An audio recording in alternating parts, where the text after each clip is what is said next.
Chemistry is not মিস্ট্রিদের প্রত্যেককে স্বাগত জানিয়ে নিয়ে এলাম ক্লাস 10-এর অঙ্কের চ্যাপ্টার 12 গোলকের কিছু অঙ্ক। সবার আগে আমরা গোলক জিনিসটা কি একটু বুঝবো। গোলক মানে হচ্ছে আমরা যে বল দেখি বিভিন্ন, ধরো ক্রিকেট খেলার বল কিংবা ফুটবল বা মার্বেল, যে মার্বেল গুলি দিয়ে আমরা খেলি, সেই প্রত্যেকটা জিনিস হচ্ছে গোলক। গোলক মানে কিছু নয়, গোলক মানে হচ্ছে একটা বলের মতো জিনিস। আমাদের গোলকের যে তোমাদের অধ্যায়টি রয়েছে সেখানে গোলকের কতগুলো ফর্মুলা রয়েছে। মানে গোলকের অঙ্ক করতে গেলে তোমরা জানো যে কোনো পরিমিতির অঙ্ক করতে গেলে কিছু ফর্মুলা লাগে। তাহলে আমরা গোলকের সেই ফর্মুলাগুলো একটুখানি জেনে নেবো, এই পাতায় লিখে নেবো। তারপরে আমরা এই ফর্মুলাগুলো দিয়ে এই অধ্যায় 12 অর্থাৎ পেজ নাম্বার 183 এবং 184 যে অঙ্কগুলো রয়েছে তার কিছু অঙ্ক করার চেষ্টা করব। তাহলে প্রথমে যদি আমরা গোলক এর কতগুলো উদাহরণ দেখি, তাহলে অবশ্যই হচ্ছে বল, মার্বেল গুলি,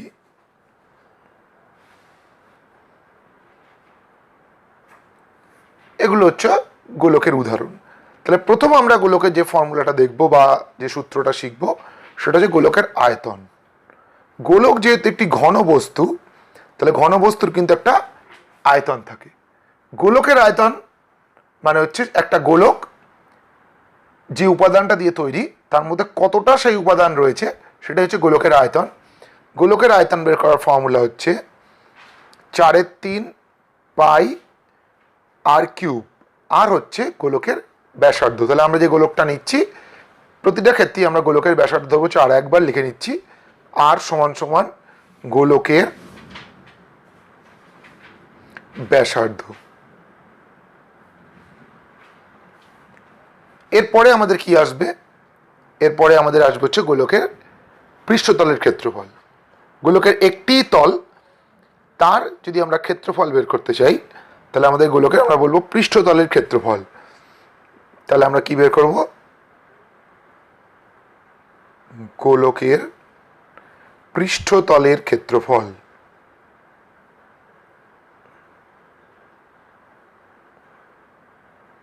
সেটা হচ্ছে 4 পাই আর স্কোয়ার। মানে তার যে ব্যাসার্ধ তাকে বর্গ করে তার সঙ্গে 4 পাই গুণ করলে আমরা গোলকের পৃষ্ঠতলের ক্ষেত্রফল পাবো। এবার আমাদের গোলকের সঙ্গে কখনো কখনো অর্ধগোলকের প্রয়োজন হবে। অর্ধগোলক মানে ধরো যদি আমরা একটা লেবুকে মাঝখান থেকে কাটি, দুটো যে অংশ পাবো সেগুলো হচ্ছে আলাদা আলাদা করে অর্ধগোলক। এটা হচ্ছে আমাদের নিরেট অর্ধগোলক যদি আমরা লেবু ধরি। আর ধরো যদি নারকোলকে ভাঙি বা একটা বলকে কাটি তাহলে আমরা পাবো হচ্ছে ফাঁপা অর্ধগোলক। তো যাই হোক, যে ধরনের অর্ধগোলক তার ওপর আমাদের ফর্মুলাটা নির্ভর করবে। তাহলে 3 নম্বরে আমরা যদি অর্ধগোলকের আয়তন ভাবি, অর্ধ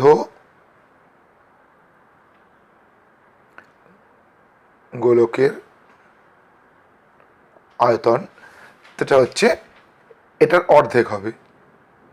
মানে এটা 4/3 পাই আর কিউব, তাহলে এটা হবে 2/3 পাই আর কিউব, অর্ধগোলকের আয়তন।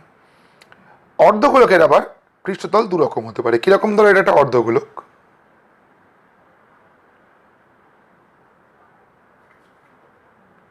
মানে আধখানা লেবু যদি হয় তাহলে এই যে অংশটা সেটা হচ্ছে এর পৃষ্ঠতল, এর ক্ষেত্রফল তাহলে এর অর্ধেক হবে 2 পাই আর স্কোয়ার। আর এখানে একটা সমতল থাকবে, সেই সমতলটা কিন্তু আসলে একটা বৃত্ত। তোমরা যদি একটা লেবুকে কাটো তাহলে কি হবে? লেবুর যে অর্ধেক অংশটা সেটা একটা বৃত্ত পাবো। তাহলে আমরা যদি নিরেট অর্ধগোলক হয়, নিরেট অর্ধগোলক এটা তলের ক্ষেত্রফল, মানে মোট যে দুটো তলের ক্ষেত্রফল। তাহলে বক্রতলটার ক্ষেত্রফল হচ্ছে 2 পাই আর স্কোয়ার, মানে এই অংশটা, আর এখানে আর একটা পাই আর স্কোয়ার। তার মানে আসলে হচ্ছে 3 পাই আর স্কোয়ার। এটা একটা ফর্মুলা গেল। আর আমাদের আসতে পারে যদি একটা ফাঁপা গোলক হয় তার উপাদানের যে আয়তন। ফাঁপা গোলক মানে তোমরা সেই বৃত্তের সময় তো করেছিলে সেই ধরনের জিনিস আর কি। ধরো এরকম আমরা নারকোলকে ভাবতে পারি, নারকোলের ভিতরে কি হয়, একটা শাঁসনি অংশ থাকে, ভেতরে একটা অংশে জল থাকে। এই যে অংশটা, মানে এই জায়গাটা যদি আমরা আয়তন বের করতে চাই, এটা কিন্তু খাতায় দেখে মনে হচ্ছে এটা ক্ষেত্রফল বেরোচ্ছে, আসলে এটা আয়তন, মানে একটা ছোট গোল রয়েছে, তার মধ্যে একটা বড় গোল রয়েছে, ওই দুটো গোলের যে মধ্যবর্তী অংশটা, সেটার যদি আয়তন আমরা বের করতে চাই, মানে ফাঁপা গোলকের উপাদানের আয়তন, ফাঁপা গোলকের উপাদানের আয়তন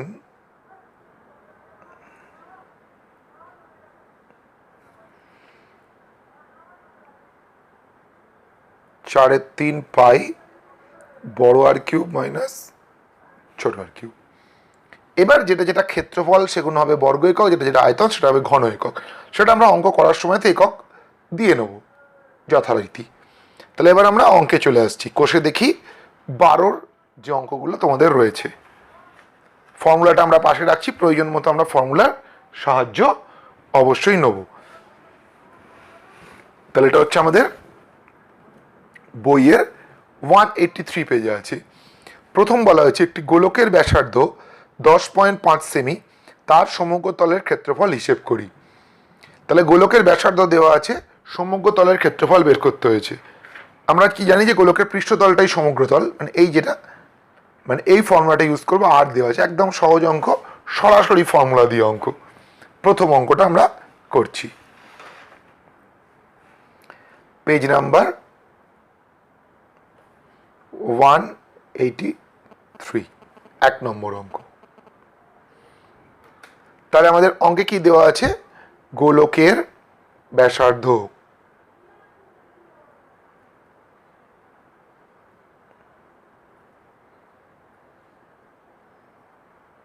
সেটা আছে হচ্ছে 10.5 সেন্টিমিটার।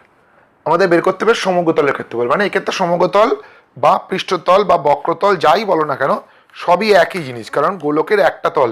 এটা অনেক সময় শর্ট কোশ্চেন আসে, একটি ঘনবস্তুর নাম লেখো যার একটি মাত্র তল, সেটি কিন্তু গোলক। তাহলে আমরা এখানে ওই ইনফরমেশনটাও লিখে রাখি, যে আমরা গোলক বলেছিলাম, গোলকটা কিরাম জিনিস, গোলক হচ্ছে এক তল বিশিষ্ট ঘনবস্তু, একটি তল বিশিষ্ট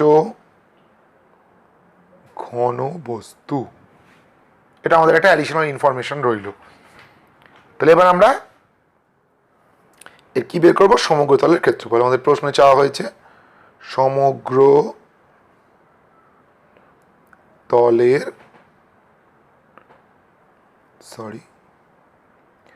ক্ষেত্রফল। ফর্মুলা হচ্ছে 4 পাই আর স্কোয়ার। তাহলে 4টা 4 রইল, পাই হচ্ছে 22/7, আর স্কোয়ার মানে আমরা দুবার লিখে দেবো, 10.5 গুণ 10.5। এবার 7 দিয়ে আমরা এটাকে কাটতে পারি, আমরা জানি 7 15 105, তাহলে এটা হবে 1.5। এবার আমরা এই তিনটাকে গুণ করলেই পেয়ে যাবো হচ্ছে গোলকের সমগ্র তলের ক্ষেত্রফল, 4 22 1.5 আর হচ্ছে 10.5। তাহলে আমাদের আসলো হচ্ছে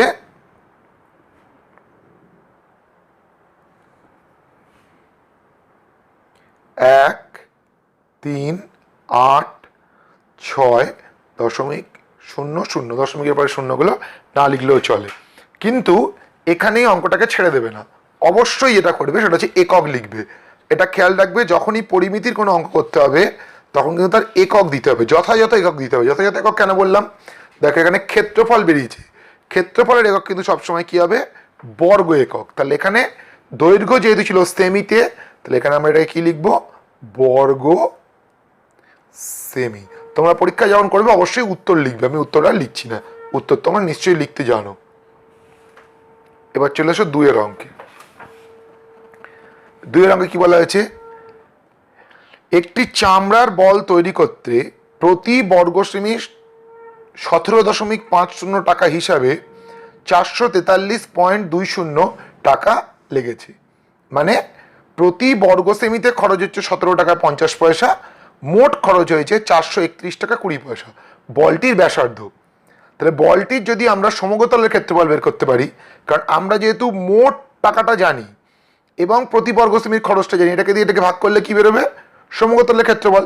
সমগ্রতলের ক্ষেত্রফল থেকে কিন্তু আমরা সমগ্রতলের ক্ষেত্রফলের ফর্মুলার সঙ্গে সমান করে দিলেই ব্যাসার্ধ পেয়ে যাব। তাহলে আমরা আগে সমগ্রতলের ক্ষেত্রফলটা বের করব। তাহলে আমাদের কি দেওয়া আছে? আমাদের দেওয়া আছে হচ্ছে মোট খরচ দেওয়া আছে, আর প্রতি বর্গ সেমিতে কত খরচ হয় সেটা দেওয়া আছে। তাহলে এখান থেকে আমরা কি করতে পারি, যে বলটির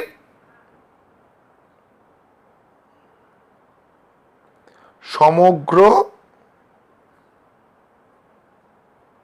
তলের ক্ষেত্রফল,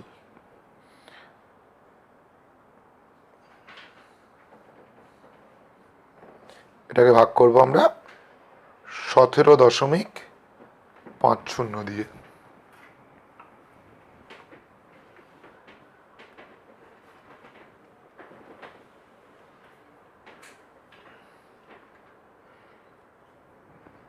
তাহলে এটা এলো হচ্ছে 24.64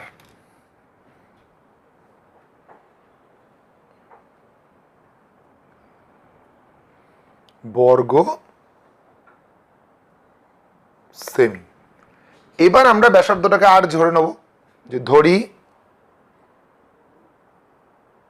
বলটির ব্যাসার্ধ আর সেমি। তাহলে কি আসলো?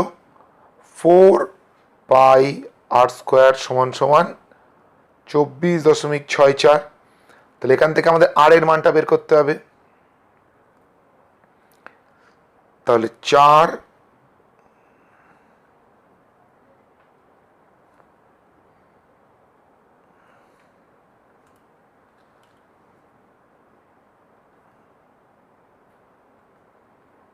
গুণ 7 তলায় 4 গুণ 22।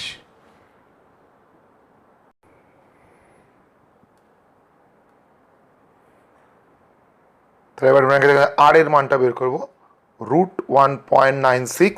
তাহলে এটা আসবে হচ্ছে 1.4। তাহলে এখানে যেটা আমরা পেলাম এটা হচ্ছে ব্যাসার্ধ। এবার আমরা এর থেকে ব্যাসটা বের করব। 1.4 ইন্টু 2 অর্থাৎ 2.8 সেমি। তাহলে আমাদের দ্বিতীয় অঙ্ক হয়ে গেল।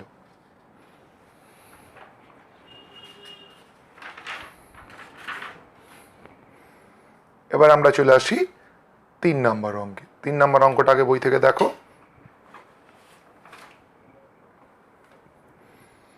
স্কুলে শর্টপাট খেলার জন্য যে বলটি ব্যবহৃত হয় তার ব্যাস 7 সেমি। শর্টপাট মানে লোহার বল ছোঁড়াকে বলা হয়। তার ব্যাস দেওয়া আছে, ব্যাসার্ধ কিন্তু নয়। বলটিতে কত ঘন সেমি লোহা আছে, অর্থাৎ ব্যাস দেওয়া আছে, আমাদের আয়তন বের করতে হবে। কত ঘন সেমি লোহা আছে মানে তার উপাদানের আয়তন জানতে চাওয়া হয়েছে। তাহলে এখানে কি হলো, প্রথমে আমরা লিখব বলের ব্যাস 7 সেমি। তাহলে বলের ব্যাসার্ধ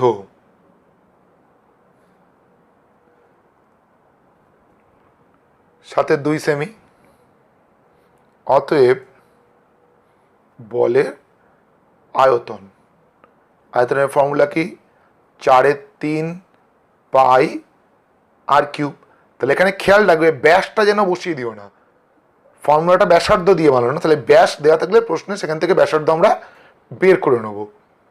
তাহলে 4/3 22/7, আর এটা 3 বার গুণ হবে, 7/2 7/2 7/2। এবার আমরা কাটাকুটি করব। 7-এর সঙ্গে 7 কেটে গেল, 2 2 4-এর সঙ্গে কাটলো, এটা একটা দিয়ে কাটলে 11। তাহলে আমাদের হচ্ছে ওপরে রইল 7 7 49 আর 11, তলায় হচ্ছে 3।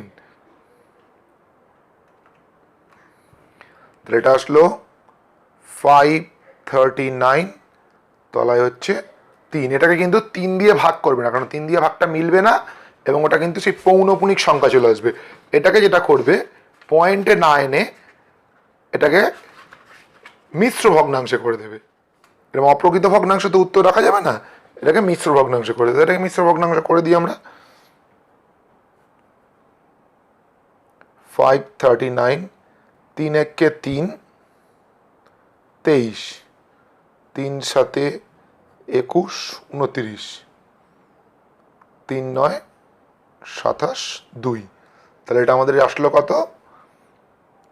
189.2 এত অবশ্যই ঘন সেমি, ঘন সেমি। তাহলে আমাদের কি চাওয়া হয়েছিল? কত ঘন সেমি লোহা আছে? উত্তর লিখবে এত ঘন সেমি লোহা আছে বলটিতে। এবার আমরা 4 অঙ্কে চলে যাই। 4 অঙ্কটা আগে বই থেকে দেখো।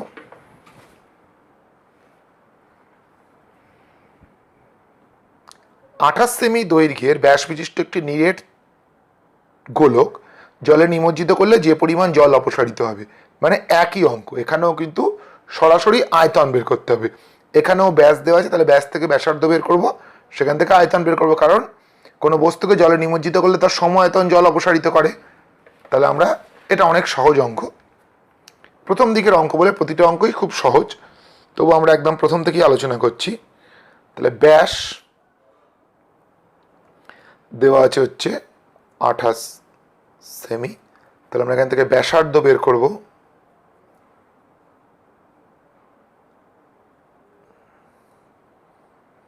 আঠাশকে 2 দিয়ে ভাগ করলে 14 সেমি।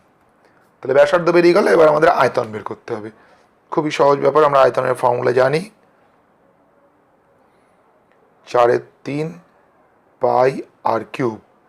তাহলে 4/3 পাই হচ্ছে 22/7 আর 14 × 14 × 14। তাহলে এখানে আমাদের একটাই কাটবে, আর কিন্তু কাটবে না কিছু।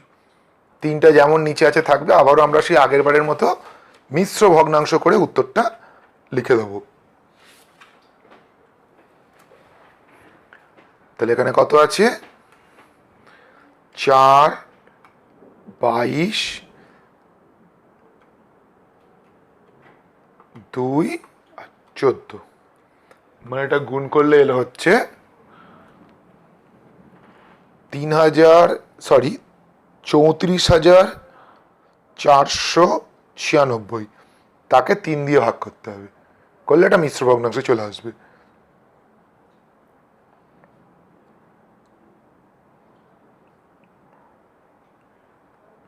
তোমরা মিশ্র ভগ্নাংশ করতে জানো, এটা নিজেরা মিশ্র ভগ্নাংশ করে নেবে, যা আসবে তত ঘন সেমি উত্তর লিখে দেবে। আমি মিশ্র ভগ্নাংশটা করে দেখালাম না, সবাই পারবে। তাহলে চলে আসি আমরা 5 অঙ্কে। দেখো 5 অঙ্কটাতে কি বলা হয়েছে। একটি গোলকাকার গ্যাস বেলুন ফোলাবার জন্য তার ব্যাসার্ধের দৈর্ঘ্য 7 থেকে 21 সেমি হলে পূর্ববর্তী এবং পরের সমগতলের ক্ষেত্রফলের অনুপাত। ব্যাস দেওয়া আছে, আমরা খুব সহজে ব্যাসার্ধ বের করতে পারবো। দুটো সমগতলের ক্ষেত্রফল বের করে অনুপাত, পূর্ববর্তীর সঙ্গে পরবর্তী।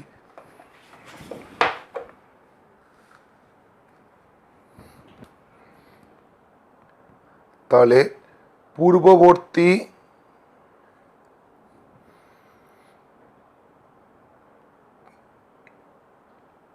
ব্যাস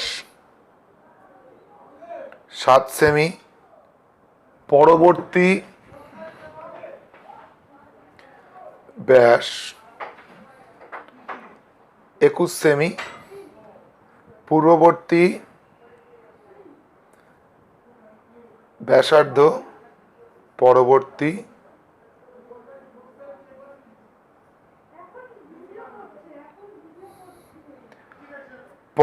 ব্যাসার্ধ 7/21/2। তাহলে এবার আমরা দুটো সমগতলের ক্ষেত্রফল বের করে অনুপাত করব। তাহলে পূর্ববর্তী সমগ্র তলের ক্ষেত্রফল 4/3 পাই আর স্কোয়ার। তাহলে আমরা এখানে একেবারে লিখে দিই 7/2 স্কোয়ার। আর পরবর্তী সমগ্র তলের ক্ষেত্রফল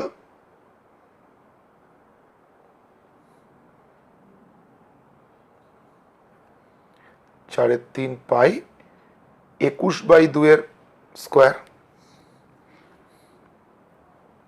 এবার আমাদের এই দুটোকে অনুপাত করতে হবে, তাহলে 4/3 এটাকে ক্যালকুলেট করে দিই, 49, ক্যালকুলেট না করলেও চলতো, না থাক ক্যালকুলেট করার দরকার নেই, 7/2 ইন্টু 7/2 লিখে রেখে কাটাকুটি করতে সুবিধা হবে।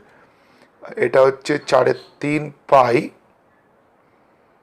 21/2, 21/2, তাহলে 4/3 কেটে যাবে, এই 2 কেটে যাবে, 1 3 1 3, তাহলে আসলো 1:9।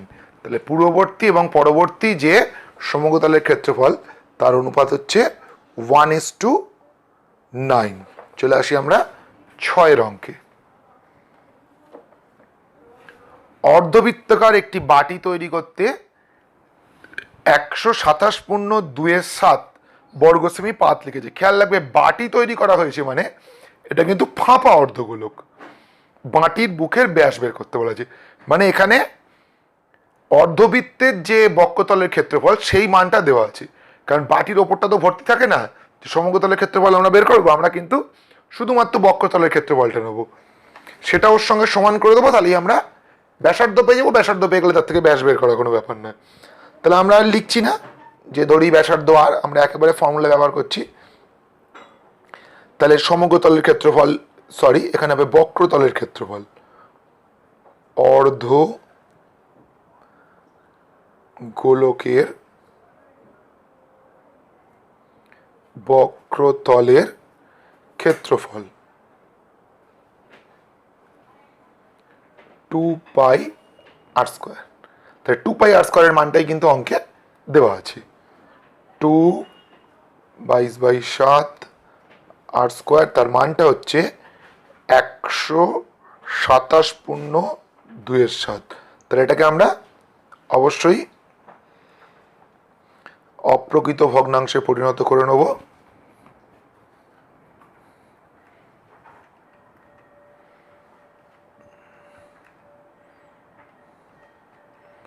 এটা আসবে হচ্ছে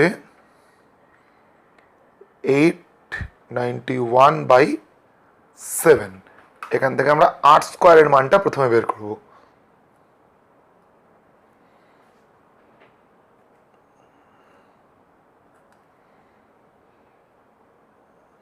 7 7 কেটে গেল। এবার যদি আমরা 11 দিয়ে কাটি এটাকে, তাহলে 8 11 88, 11 1 11, মানে এলো 81/4। তাহলে আর এর মান বেরোবে হচ্ছে √81/4, 9/2, এটা বেরোলো আর। এবার আমাদের ব্যাসটা বের করতে হবে, অতএব ব্যাস 9/2 ইন্টু 2, 2 2 কেটে গেল, 9 সেমি বেরিয়ে গেল বাটির মুখের ব্যাস। চলে আসি আমরা 183 পেজের শেষ অঙ্কে। একটি নিরেট লোহার গোলার ব্যাসার্ধ দেওয়া আছে 2.1 সেমি। ওই গোলকটিকে গলিয়ে যে লোহা আছে তা হিসেব করি, মানে এর আয়তন এবং লোহার গোলকের বক্ষতলের ক্ষেত্রফল। মানে এখানে ব্যাসার্ধ দেওয়া আছে, সরাসরি দুটো জিনিস বের করতে বলা আছে, আয়তন এবং বক্ষতলের ক্ষেত্রফল। একেবারে সহজ অঙ্ক, যে নিরেট গোলকের ব্যাসার্ধ দেওয়া আছে, কত ঘন সেমি লোহা আছে, অর্থাৎ এর ক্ষেত্রফল, আয়তন জানতে চাওয়া হয়েছে এবং এর বক্ষতলের ক্ষেত্রফল। তাহলে আমরা সরাসরি করব।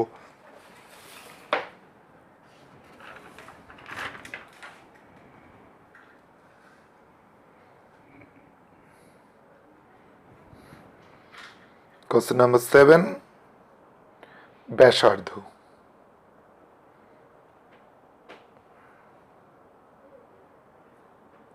(2.1 সেমি)। তাহলে আয়তন বের করে ফেলি। আয়তন 3/4πr³। তাহলে 3/4 গুণ 22/7, 2.1 ইন্টু 2.1 ইন্টু 2.1,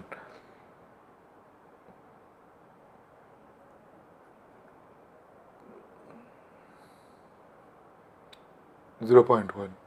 তাহলে 88, আর এদিকে হচ্ছে 2.1 2.1 আর একটা 0.1।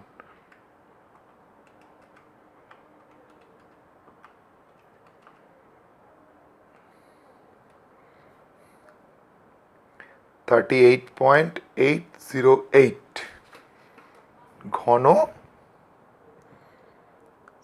সেমি। আর একটা বের করতে হবে বক্রতলের ক্ষেত্রফল।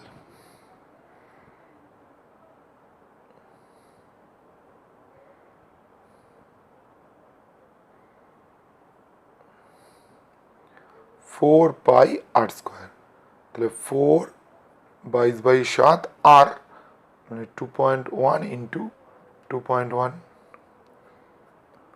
তাহলে 0.3, তাহলে 88 ইন্টু 0.3 ইন্টু 2.1,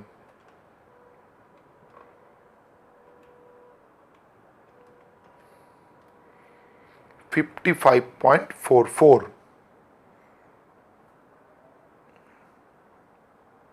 বর্গ সেমি। তাহলে আজকের ভিডিওতে আমরা পেজ 183 যে 7টা অঙ্ক আছে সেগুলো আলোচনা করলাম। এর পরবর্তী ভিডিওতে আমরা এই অধ্যায়ের বাকি অংশগুলো আলোচনা করবো। ভিডিওটা কেমন লাগলো কমেন্টের মাধ্যমে জানাবে, ভালো লাগলে লাইক করবে এবং আমাদের চ্যানেলটিকে সাবস্ক্রাইব করবে। যারা আমাদের সঙ্গে এতক্ষণ সময় কাটলে তাই প্রত্যেককে অসংখ্য ধন্যবাদ।